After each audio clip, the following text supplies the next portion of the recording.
Hey guys, we're going to do a video here about something called the line of best fit, also known as a trend line.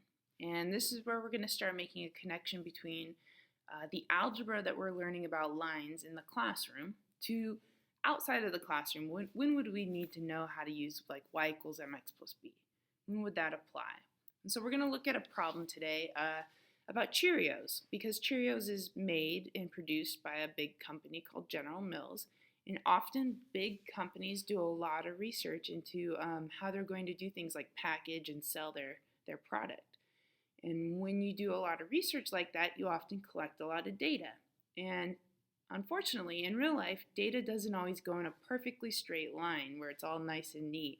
But often it can be almost in a straight line. And if it's almost in a straight line, we can use the things we are learning about, like I said, y equals mx plus b, to make predictions and solve problems. So here's the situation. Cheerios is trying a few types of packaging sizes to fit their cereal. And they go out and they do a little research and they go out and measure two things. They start looking at all the different types of cereal boxes they have, and they measure how much cardboard it takes to make the box, because it costs them money to build and create the box to fill it with cereal to sell. And so they have all sorts of different cereal boxes. They have those little cereal boxes that are like the single serves. They have the regular classic size cereal box you find in the grocery stores. You also see like the jumbo boxes. You can buy them like at Costco or for wholesale type situations. So there's a lot of different sizes. If you've ever picked a cereal box up off the aisle in a grocery store, sometimes you pick them up and find when you turn it, wow, it's really thin or it's really wide. There's a lot of different types. So Cheerios goes out and kind of collects all these different boxes and starts measuring how much cardboard it takes to make them. And then the other thing they measure is, okay, well, how much cereal, actual like Cheerios, fits in the box. And they're going to figure that out in terms of weight, the weight of the cereal measured in grams. So we're going to set up a table. And of course, pause the video and write all this down if you need to. But it's going to measure that packaging, and it's going to measure that net weight of the cereal in grams. And here's what the research team finds. They go out and you can see there's 6 different boxes that they look at. And they see the 6 boxes. The smallest one you see is the 34 inches squared cardboard. So 34 square inches of cardboard is the littlest box. And the littlest box holds 21 grams of cereal. Now look through the numbers there. What's the largest box there is? Well, the largest box in terms of cardboard is 471 square inches down at the bottom of the table. And that holds a net weight of 1,020 grams of cereal. And so what we're going to do is we're going to take all those numbers and we're going to graph them. Now look closely at the numbers. Are we going to have any negative numbers to deal with? There's not going to be any negative like square inches of cardboard, and there's not going to be any negative cereal. So when I go on to this next step here, what I'm going to do is I'm going to set up a scatter plot, and I'm going to do it on a 1-quadrant graph. I only need positive numbers. There's no negative numbers to really deal with. So we're going to graph the data on a 1-quadrant graph, and we're going to set up our XY axis with some appropriate labels. Now we know the two things we are measuring are the packaging, the cardboard, and the weight of the cereal. So my labels are going to be exactly that. The packaging in inches squared, and then the weight in grams. And then on the XY axis, I have to determine what the right numbers would be for my scale. Now, think back to your table, look back at your table and your notes, and focus on what was the smallest and the largest number, because that often helps guide how I want to do my scale. For packaging, I remember the largest package like cardboard was 471 inches squared. So 471, if I round up, is close to 500. So I want to get a scale that goes out to 500. So my plan is to go by 50s. If I go by 50s, I can get out to 500 pretty easily. You're going to have to, on your own paper, kind of count it out and make sure that'll work for you. If not, you could go by 100s. You could go by 25s. If you have a huge space, you could go by 10s. Just make sure you can get out to 500 evenly with a nice spread. Now for weight, I remember the largest weight of a cereal box was that 1,020. So I need to get up to 1,000. So I'm going to have to go by like 100s on my y-axis to make that work. Maybe even get a little bit past 1,000 would be a good idea. And then what I want you to do is once your scale is set up and you feel good about it, I want you to pause the video and I want you to graph all the data points from the table. Plot the points and see what they look like before you kind of move on in this video. Okay, so I'm hoping you're unpausing the video, you've plotted your points. Now we're going to kind of compare and see what it looks like. So here's mine. I had to kind of recreate it here, but here are all my data points plotted. And now I'm looking at the points saying, wow, I can almost draw a straight line through them. Not perfectly. It's not a perfectly straight line data set, but it's not terrible. It does look linear. And so what I'm going to do is I'm going to focus on these 2 points. I circled them. I decided to connect these 2 points with my ruler.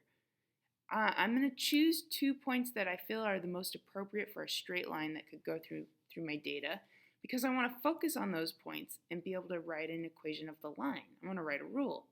So the points I picked, which you may pick different points than me sometimes, I picked the 150, 200, so 150 inches of cardboard and 200 grams of cereal, and I picked the 350 and the 700. And what I'm going to do is build a growth triangle. I'm going to look at this and say, what is the growth triangle in this situation? And when I'm measuring, I'm going to pay attention to my scale. It looks like the correct growth numbers are, it goes up 500 and over 200. If you're counting your squares, you're not going to count 500 squares, but you're going to have to look over at your scale and kind of pay attention to what's going on there.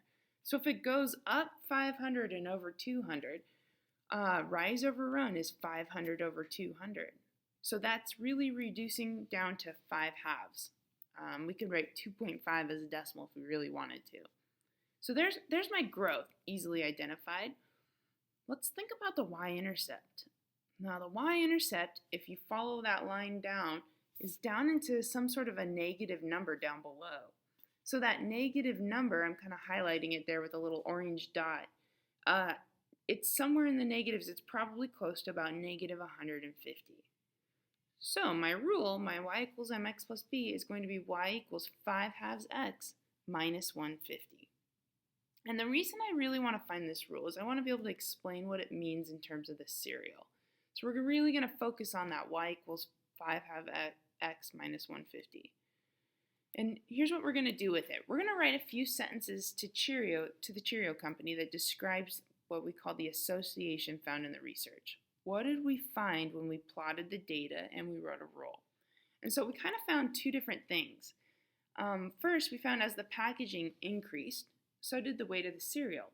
So as we used more cardboard, the weight increased in the box. So that kind of makes sense. The more cardboard you use, the bigger the box, the more cereal it holds.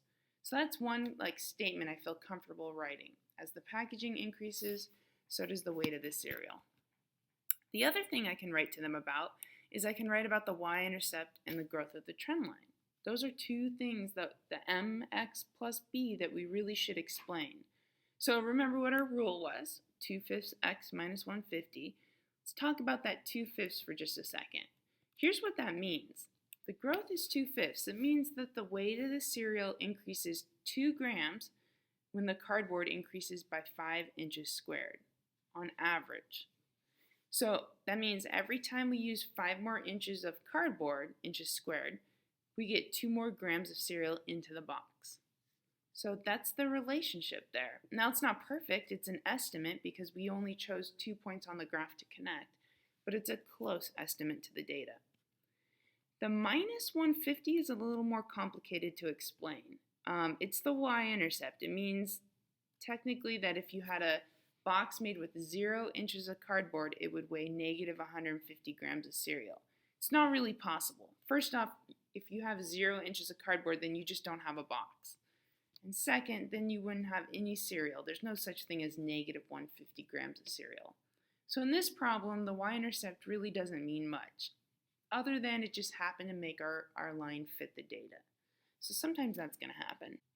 So basically, when we get some of this real life data and it doesn't make a perfectly straight line, it still can help us to fit a line to the data that's close so that we can interpret things like the growth, and we can interpret the y-intercept and see if it has meaning, and we can explain the association, what's going on. In this problem, the association was as you use more cardboard, you can hold more cereal in the box. And we are going to continue to work on these in class. They're going to kind of build and get more complicated as we go. But I hope that helps. Bye, guys.